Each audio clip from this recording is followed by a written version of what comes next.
Hey, you want to know how to coup a country?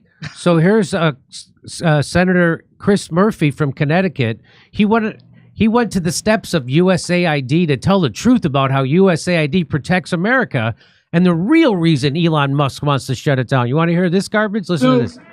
Elon Musk has been floating all sorts of awful, terrible conspiracy theories about what happens at USAID. Let's make it very clear that every single day, America is safer because of what happens at USAID. USAID fights terrorist groups all across this world, making sure that we address the underlying causes for a retreat to terrorism. USAID chases China all around the world, making sure that China doesn't monopolize contracts for critical minerals and port infrastructure all around the world. What? It supports freedom fighters everywhere in this world. Up until yesterday, delivering firewood, for instance, to the brave Ukrainian defenders on the Eastern Front. What?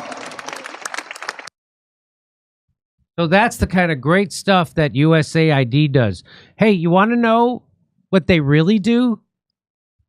How far is the United States willing to go to block African collaboration? Here, in this video clip, Mike Benz revealed that a destabilization training initially published by the U.S. 1st Special Forces Command. Well, let's just play it. Everyone can look this up if you're listening right now. In 2021, the U.S. Special Forces Perspective, under Mark Milley, our chairman of the Joint Chiefs, put out an entire instruction manual for how the U.S. military can work with the State Department and our intelligence services to organize a rent-a-riot, to destabilize a country in order to bring them to the negotiating table. They gave an example of a hypothetical West African country where a member of U.S. Special Forces is on a separate mission, driving down a highway, and notices a billboard for Chinese infrastructure investment into a new port in this Western African country. The unit takes note of this billboard on a highway in Western Africa with Chinese symbols on it. They do their own investigation and figure out that this is part of a real estate development project from Chinese investors, that as part of that development project will have the construction of a Chinese naval port in this West African country, where in theory China would then be able to project naval influence into the Atlantic Ocean. What the Special Forces Guide calls for is coordination with the State Department, coordination with our intelligence services, coordination with our psychological operations unit to take all of our assets in that West African region. And in that case, what they did is they planned to work with the unions. What they did is they embarked in a social media influence campaign. They would activate all their media assets, all of their civil society institutional assets, and all of their union assets to have the union labor pool in that West African country. Well, actually, there was one thing that happened first, is they first then went, in this hypothetical, the State Department sent a delegation to persuade the West African country to forbid the development license to the Chinese developer. And the head of that West African government said no. Because something was happening in the hypothetical in the next 30 days, there was a time sensitivity to generate an instability event to stop this using time-sensitive emergency. And so the way they generated that was they worked with their union contacts in the region and the media contacts in the region and created this whole social media campaign to inflame the sentiments of the West African labor union workforce who were working for Chinese companies at the time. Because in this hypothetical, the Chinese mining firms and Chinese industry, was employing a lot of these Africans. And it was to destabilize the country, to bring the mines, to bring the factories, to bring all of the Chinese production in the region to a halt, and to put all these Africans out of jobs, and to bring the African government effectively to a standstill. At the same time, in their own Special Forces manual, it called for support from USAID to provide these same striking miners alternative jobs, so that while they were striking from the Chinese labor companies, they were still getting paid by U.S. taxpayers. So they were financially bribed effectively to boycott Chinese industry and to devastate their own country's government, create this crisis, and then use the State Department delegation to go back to the negotiating table with the West African government and promise to end the destabilization if the development was halted. And in that hypothetical, the West African government then rejects the license for the real estate development of China, and that is declared as an unalloyed success by the U.S. Special Forces and their partner network in the State Department and Intelligence. And this is the way of our diplomacy in 2021. And this is all publicly available if you look at the Special Forces prospectus. And when this goes live, I'll post this on my X account at Mike Ben Cyber so that you can, don't take my word for it. So That's what USAID does. It creates instability. It uses millions and millions of your taxpayer dollars for propaganda through social media, through invented newspaper and news outlets that are there only to push propaganda, to destabilize, to cause riots, to destabilize other countries so we can force our will on them. And not the will of the United States citizen, the will of the economic hitmen who actually run USAID and the CIA and our government. Here it is. Ever wonder how the United States subverts democracy and the aspirations of other countries?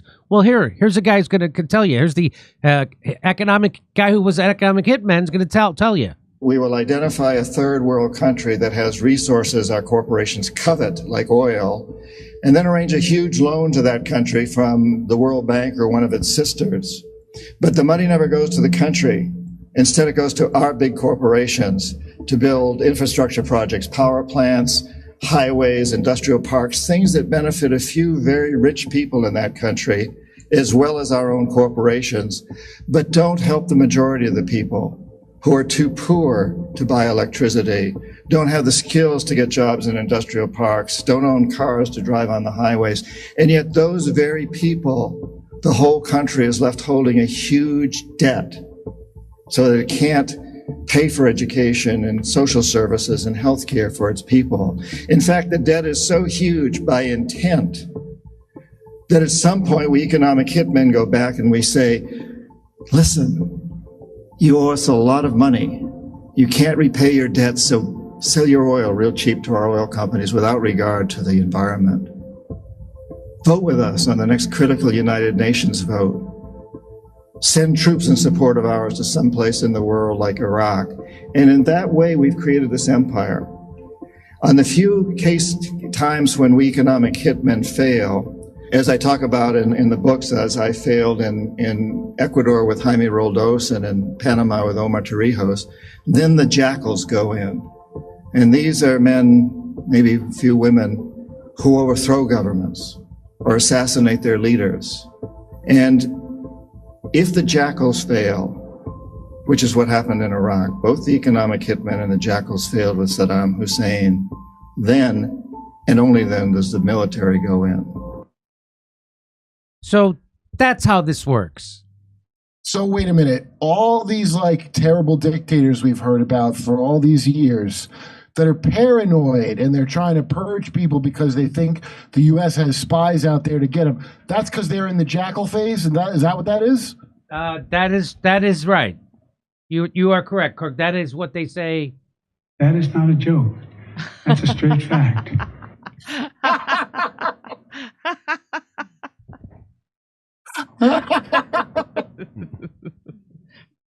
That is not a joke. Come on, I'm serious. Serious. U.S. troops pull from Chad and Niger as the African nations question its counterterrorism role.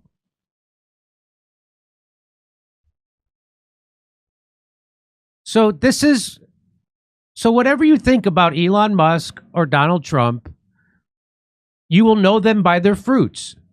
So right now, the fruits are they seem to be dismantling this type of U.S. government imperialism around the world. That's what it looks like. It looks like Donald Trump is going to leave Europe to defend itself against the Russia, which Russia has no interest in invading any of their countries.